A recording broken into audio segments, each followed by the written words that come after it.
Hello students, तो आज हम स्टार्ट करने वाले हैं चैप्टर मेंसुरेशन। एक न्यू चैप्टर है और इसके सारे फॉर्मूलेज मैं आपको एक साथ नहीं लिखवाऊंगा। जिस एक्सरसाइज का जो फॉर्मूला होगा, जिस एक्सरसाइज में जो फॉर्मूलेज इस्तेमाल हुए हैं बस उतना ही लिखवाऊंगा। फॉर एग्जांपल जैसे 11.1 आज हम करने वाले तो 11.1 के ही फॉर्मूले लिखवाऊंगा। तो देखो आपके सामने बोर्ड पे लिखे हुए हैं फॉर्मूलेज, तो आप फटाफट इसको नोट कर लीजिए। जो पहला फॉर्मूला, अरे उस पर तो लिखा ही नहीं है, तो आप देख सकते हैं अब हमारे सामने बोर्ड पे आ चुका है फॉर्मूला। आ गया ना? हाँ ठीक है। तो देखिए आप इसके अंदर ये सारे फॉर्मूलेज लिखे हैं जो इस एक्सरसाइज में काम आने वाला है। तो देखो इसमें से कुछ फॉर्मूलेज तो ऐसे हैं जो आपने लास्ट क्लास में भी पढ़ा था, ठीक है, तो बताने की जरूरत नहीं है। वो जो इसमें कुछ नया है या जो थोड़ा सा इंपॉर्टेंट है वो मैं आपको एक्सप्लेन कर देता हूँ। तो देखिए area of square, perimeter of square समझाने की जरूरत है नहीं, आपको पता है। Area of rectangle, perimeter of rectangle भी नहीं बताऊंगा मैं, बहुत सिंपल है। अब आती है बात सरकमफ्रेंस ऑफ सर्कल और एरिया ऑफ सर्कल। तो देखिए इसमें ना बेसिकली आप पहली बार जब देखेंगे तो ये चलो ठीक है, आप रटोगे तो याद हो जाएगा, लेकिन आपको कॉन्सेप्ट ही नहीं पता चलेगा कि कौन सा एरिया है कौन सा सरकमफ्रेंस है। कई बार बच्चे ना एरिया में सरकमफ्रेंस लिख देते हैं और सरकमफ्रेंस में एरिया लिख देते हैं। तो देखिए यहाँ पे करना क्या है आपको, एरिया आप हमेशा याद रखते हो ना, एरिया के लास्ट में क्या लगता है, स्क्वायर लगता है ना, जैसे स्क्वायर मीटर या फिर स्क्वायर सेंटीमीटर ऐसी यूनिट आती है। तो आप हमेशा याद रखना कि एरिया ऑफ सर्कल होगा तो पाई आर स्क्वायर लगेगा लास्ट में। तो ये आपको याद करने का ट्रिक है एक, और सरकमफ्रेंस में 2 पाई आर। अगर ये याद हो गया तो डेफिनेटली ये भी याद हो जाएगा। तो पाई के बारे में मैं आगे बात करूंगा। नेक्स्ट देखिए सरकमफ्रेंस ऑफ सेमी सर्कल, ये तो हो गया पूरे सर्कल का। अब अगर मैं आधा सर्कल बना दूं, आधा सर्कल को हम क्या बोलेंगे, सेमी सर्कल। तो सेमी सर्कल का जो एरिया की अगर हम बात करते हैं तो वो क्या होगा, पाई आर स्क्वायर डिवाइड बाई 2। कोई भी एरिया होगा तो उसका हाफ कर दोगे तो एरिया ऑफ सेमी सर्कल निकल जाएगा। और वैसे ही क्या होगा, सरकमफ्रेंस ऑफ सेमी सर्कल को भी आप क्या करोगे, इसको भी हाफ करना। तो जब मैंने हाफ किया इसको तो पाई आर निकल के आएगा। तो अब देखिए एट्थ क्या है, डायमीटर की बात करते हैं। देखिए अगर एक सर्कल है पूरा, चलो मैं कहां बनाऊं यार, स्पेस ही नहीं दिख रहा मुझे, चलो यहां पे छोटा सा बना देता हूं। देखो अगर एक सर्कल है ये, देखो तो इसके अंदर जो लाइन जा रही है ना पूरी, तो इसको हम डायमीटर कहते हैं। और इसका अगर हम हाफ करते हैं सेंटर से लेके यहां तक या किसी भी डायरेक्शन में, तो वो क्या कहलाता है, रेडियस कहलाएगा। अब रेडियस की बात करते हैं तो डायमीटर को जब 2 से डिवाइड करेंगे तो हमारा रेडियस निकल आएगा। और अगर हम बात करते हैं डायमीटर, क्या होगा, 2 टाइम्स रेडियस करोगे तो आपका डायमीटर निकल आएगा। नेक्स्ट है एरिया ऑफ पैरेललोग्राम। तो देखो पैरेललोग्राम ना कुछ ऐसा दिखता है, इसके 2 पैर हैं यहाँ पे देख सकते हो आप। तो ये पैरेललोग्राम है, ये दोनों साइड एक दूसरे के पैरेलल है और ये दोनों एक दूसरे के पैरेलल है। तो इसका जो एरिया होगा वो, जैसे फॉर एग्जांपल इसको मैं बेस मान लेता हूँ, ठीक है, और ये जो है इसकी ये हाइट है, ठीक है। तो बेस इंटू हाइट अगर आप करोगे तो एरिया ऑफ पैरेललोग्राम निकल आएगा। अब 11 देखिए क्या है, वैल्यू ऑफ पाई। अगर मैं पाई की बात करता हूं, कोई चौको पाई की बात नहीं कर रहा हूं, देखो वैल्यू ऑफ पाई जो है यहाँ पे वो क्या है, 3.14 है और 22/7। तो देखो क्वेश्चन के अंदर आपको ना मेंशन होगा कि 22/7 है या 3.14 है। तो चलिए एक्सरसाइज स्टार्ट करते हैं फटाफट से। आप फटाफट नोट करो इसको, तभी मैं एक्सरसाइज कराऊंगा, नहीं तो आज कराऊंगा ही नहीं, कल कराऊंगा मैं। क्वेश्चन नंबर 1 देखो बिल्कुल आपके सामने है। इसके अंदर एक रेक्टेंगल बना हुआ है और एक स्क्वायर। तो इधर वाला देखो स्क्वायर है और इधर वाला क्या है, रेक्टेंगल है। तो मैंने क्वेश्चन नहीं लिखा है, क्वेश्चन बहुत बड़ा था, मेरे हाथ दुख जाएंगे, फिर मैं पूरी एक्सरसाइज भी नहीं करा पाऊंगा आपको। तो देखो पहले क्वेश्चन के अंदर मैं, अगर आप चाहते हो तो मैं क्वेश्चन अभी लगा देता हूँ, देख सकते हो आप स्क्रीन पे क्वेश्चन लगा दिया है मैंने आपके लिए। बट देखो आप यहाँ पे क्या है क्वेश्चन, तो इसको मैंने शॉर्ट में लिखा है यहाँ पे। केस 1 है, पेरीमीटर दोनों का सेम है, रेक्टेंगल और जो स्क्वायर है उन दोनों का पेरीमीटर सेम है। आपको क्या निकालना है, दोनों का एरिया निकालना है। तो चलो क्वेश्चन स्टार्ट करते हैं। पेरीमीटर अगर सेम है तो पेरीमीटर से ही चालू करते हैं। पेरीमीटर ऑफ स्क्वायर की बात करता हूं मैं इधर, और यहां पे पेरीमीटर ऑफ रेक्टेंगल की। राइटिंग बहुत अच्छी आ रही है मेरी, तो आप उस पर ज्यादा फोकस मत करना, इसलिए मैं बोलता रहता हूं, आप फटाफट से लिख सकते हो, ठीक है। अब देखो पेरीमीटर ऑफ स्क्वायर की बात करता हूं तो क्या होगा, 4 इंटू साइड।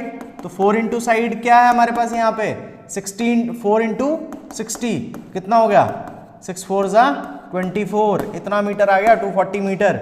अब अगर बात करते हैं तो इसके अंदर तो एक ही साइड दी हुई है आपको, इसका ब्रेथ तो दिया ही नहीं है। तो हम क्या कर सकते हैं, इसका फॉर्मूला सबसे पहले लिखेंगे, 2 इंटू एल प्लस बी। तो 2 है यहाँ पे हमारे पास, लेंथ हमारे पास कितना है 80 है, और बी हमें पता नहीं है, ठीक है। तो अब देख सकते हो आप यहाँ पे कि जो पेरीमीटर दोनों का बोला था सेम है, तो 240 मीटर यहाँ पे मैं पुट करता हूँ। 2 इंटू 80 160 हो गया, और 2 इंटू बी 2b, और 240 में से अब मुझे क्या करना है, माइनस करना है 160 इक्वल्स टू 2b। ये हमारा आ गया 40 और 160, 80 आ गया ये, 80 equals to 2b, b equals to 80 divide by 2, ये हमारा कितना आ गया, 40 मीटर आ गया इसका ब्रेथ। अब बात करते हैं दोनों के एरिया की, सारी मेजरमेंट हमारे सामने है, अब हम दोनों का एरिया निकाल सकते हैं। तो एरिया ऑफ स्क्वायर निकालता हूं मैं, ठीक है। तो आप ये देख सकते हो कि स्क्वायर जो मैंने लिखा है ना, बस जल्दी जल्दी में ऐसा लिखा है, स्पेलिंग आपको आती होगी, आप जल्दी जल्दी में मेरे से गलती हो गई है, बाकी आप उसको ठीक कर सकते हो। तो देखो एरिया ऑफ स्क्वायर क्या है, यहाँ पे एरिया ऑफ स्क्वायर जो है हमारे पास साइड इंटू साइड है, साइड का स्क्वायर कर देते हैं हम। तो साइड का स्क्वायर अगर करेंगे तो हमारे पास क्या है, एक साइड 60 है, तो 60 का स्क्वायर कितना हो जाएगा, 60 इंटू 60 3600 स्क्वायर मीटर। अगर मैं बात करता हूँ यहाँ पे इसके एरिया की, तो एरिया जो होगा इसका वो क्या है, L इंटू बी, 80 इंटू 40, 8 4 जा 3200 स्क्वायर मीटर। कौन सा बड़ा है, स्क्वायर का एरिया बड़ा है। तो चलो क्वेश्चन नंबर 2 करते हैं, आप फटाफट से इसको नोट डाउन करो, फिर क्वेश्चन नंबर 2 कराता हूं, बहुत आसान है वो भी।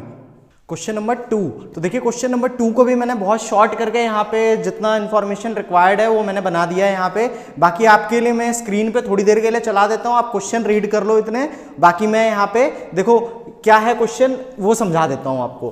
कि हमारे पास एक स्क्वायर प्लॉट है पूरा, ठीक है। तो पूरे स्क्वायर प्लॉट में एक हाउस बनाना है, ठीक है, जो रेक्टेंगल शेप में है, जो कि 20 मीटर इसका लेंथ है और 15 मीटर क्या है उसका ब्रेथ है, 20 मीटर लेंथ 15 मीटर इसका ब्रेथ है। और जो बाकी बाहर का बचा हुआ एरिया है ना, उसमें क्या बनाना है, गार्डन बनाना है। और अगर गार्डन बनाने के लिए पर स्क्वायर मीटर की कॉस्ट है 55 रुपीज, ठीक है। तो कितना कॉस्ट लग जाएगा, तो चले इस क्वेश्चन को सॉल्व करने के लिए ना सबसे पहले मुझे क्या करना पड़ेगा, पूरे का एरिया निकालना पड़ेगा, पूरे प्लॉट का। तो पूरे प्लॉट का स्क्वायर है तो स्क्वायर का एरिया हम निकाल सकते हैं। उसके बाद फिर क्या करेंगे, हम हाउस का एरिया निकालेंगे, दोनों को माइनस कर देंगे तो गार्डन का एरिया निकल जाएगा। और पर मीटर कितना है 55, मल्टीप्लाई कर दो आप उस एरिया को, आंसर आ जाएगा। तो चलो स्टार्ट करते हैं। क्वेश्चन आप सबने पढ़ लिया होगा अभी तक, तो चलो इसको स्टार्ट करता है। सबसे पहले एरिया ऑफ प्लॉट कितना हो जाएगा, 25 साइड का स्क्वायर, ये ना फॉर्मूला लिखना मत भूलना, बड़ा इंपॉर्टेंट है। फॉर्मूला नहीं लिखोगे ना तो मैम मे भी आपके हाफ नंबर कट कर सकती हैं इसमें से। तो 25 इंटू 25 करते हैं, हमारा कितना आ जाएगा, 625 स्क्वायर मीटर आ जाएगा एरिया ऑफ प्लॉट। अब एरिया ऑफ हाउस निकाल लेते हैं हम। एक चीज याद रखना, जो हाउस है हमारा, हाउस कौन सी शेप में है, रेक्टेंगल शेप में है, तो इसका एरिया क्या हो जाएगा, L इंटू बी, जो कि हमारे पास लेंथ कितना है 20 है और ये 15 है। तो 20 10 200 इंटू मतलब 20 इंटू 5, ये हमारा 300 स्क्वायर मीटर आ जाएगा इसका एरिया ऑफ हाउस। अब बात करते हैं हम कि एरिया ऑफ क्या निकालना है, एरिया ऑफ गार्डन। तो एरिया ऑफ गार्डन निकालने के लिए हमें क्या करना पड़ेगा, दोनों को माइनस कर देना है, इसको और इसको माइनस करेंगे। तो 625 माइनस 300 स्क्वायर मीटर, तो कितना आ जाएगा, ये 325 स्क्वायर मीटर आ जाएगा। तो देखो अब हमारा एरिया ऑफ गार्डन बिल्कुल निकल चुका है। तो अब हमें क्या करना है, कॉस्ट निकालना है। तो कॉस्ट ऑफ 1 स्क्वायर मीटर कितना है, ₹55, ठीक है। मैं लिखना भूल गया था ₹65, तो देखो यहाँ पे आप लिख लो ₹55 1 स्क्वायर मीटर का है। तो हमें क्या करना है, पूरे का कॉस्ट निकालना है। तो कितना एरिया गार्डन का, कॉस्ट ऑफ 325 स्क्वायर मीटर, तो कितना हो जाएगा 325 मल्टीप्लाइड बाई 55, तो देखो हमारा ये आ जाएगा 17875। तो मैंने यहाँ पे देखो 17875 पहले से लिखा हुआ है, इसका मतलब ये नहीं है मैंने सॉल्व नहीं किया, सॉल्व पूरा ही किया है। आपको ऐसे नहीं करना, कैलकुलेटर वगैरह का लॉकडाउन में इस्तेमाल मत करना, कैलकुलेशन को अपनी स्ट्रांग बनाओ, ठीक है। इसको कैलकुलेट करना साइड में ऐसे 325 मल्टीप्लाइड बाई 55, ठीक है। तो इसको सॉल्व करने के बाद जो आंसर आएगा वही लिखना, डायरेक्ट मुझे देख के मत लिख देना यहाँ पे कि सर ने 17875 लिखा हुआ है, क्योंकि देखो ऐसा है कि मिस्टेक किसी से भी हो सकती है। अगर मैंने यहाँ पे लिखा हुआ है तो मैं भी आपको क्रॉस चेक करना, आपकी ड्यूटी बनती है, आपकी क्रॉस चेक करना ही पड़ेगा आपको, ठीक है।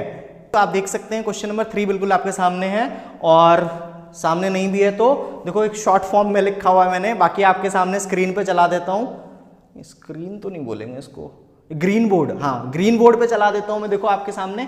बाकी ये शॉर्ट में मैंने लिखा हुआ है, तो चलो मैं आपको समझाता हूं कि क्या है। कोई ऐसा फिगर आपने कोई फॉर्मूला पढ़ा है क्या? ऐसा फिगर का डायरेक्ट आप निकाल सकते हो?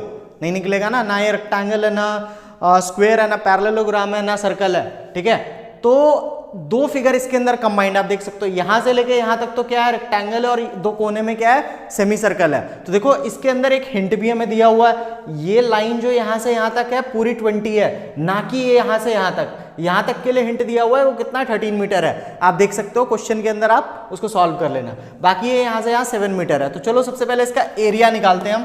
तो एरिया ऑफ रेक्टेंगल,